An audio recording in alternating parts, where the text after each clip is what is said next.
Now we are going to look at questions interpretations under the FOUMBAN conference. I'm going to show you how you can easily interpret and the various techniques that you can apply in order to effectively answer questions that can come under the FOUMBAN conference. These are the general questions that you are generally going to expect under the FOUMBAN conference. They are going to ask you to explain why the FOUMBAN conference was a complete failure for the Southern Cameroonians, okay, for 25 marks. And when you are giving this type of question, in your introduction, you first of all need to have a background statement, okay? What do I mean by this? In your background statement, you will need to first of all give what were the circumstances that happened before the FOUMBAN conference, and you define the keywords. In your introduction, you define what was the FOUMBAN conference all about. You explain who were the various parties that came together, the British and the French people, of course.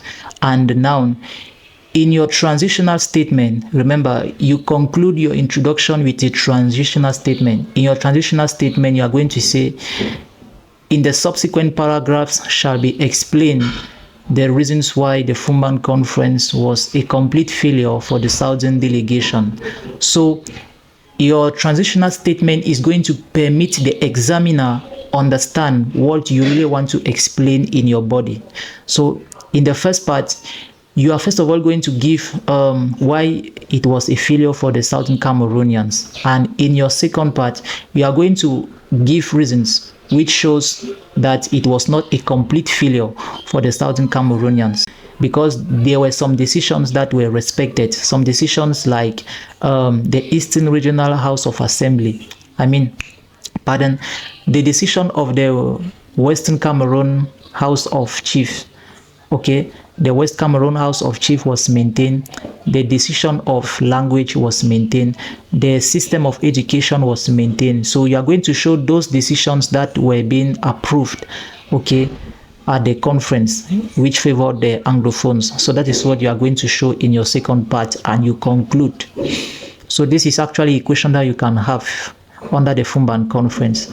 Another question that they can ask you under the FOUMBAN conference, they are going to ask you to give the criticisms. Okay, what were the criticisms of the FOUMBAN conference?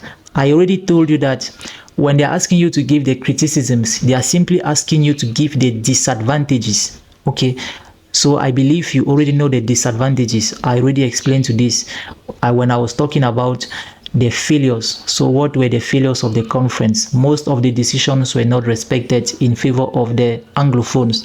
The Anglophones, they were not united. We are also going to see the criticisms was that too much power was being concentrated on the president. So a loose federation was not adopted. So these are the criticisms that you need to bring out to the GCE examiner. You need to let the examiner know this. So take note. And under the FOUMBAN conference, I also want you to understand that what you need to know under the FOUMBAN conference is you need to know what were the decisions or the provisions. They can ask you to give the provisions of the FOUMBAN conference. When they're asking you to give the provisions, it means that they are asking you to give the decisions that were being taken. So the decisions are a lot. You also need to know what were the decisions that were not respected. They can ask you to give to what extent was the FOUMBAN conference successful? To what extent was the FOUMBAN conference successful? In this question, you probably know that this is a two-sided question. In the first part, you are going to give the reasons why the FOUMBAN conference was a success. So you give the advantages. In your second part, you are going to give the disadvantages of the FOUMBAN conference. So these disadvantages I already explained to you, so you give that. So principally, this is what you need to know. You need to know the objective, you need to know the reasons, you need to know, most importantly, you need to know the decisions. If you know the decisions that were being taken at the conference, you are going to answer any question that you are going to see under the FOUMBAN conference. If you just know the decisions, you need to know the decisions and those decisions that were not respected. So these are the parts that you need to know.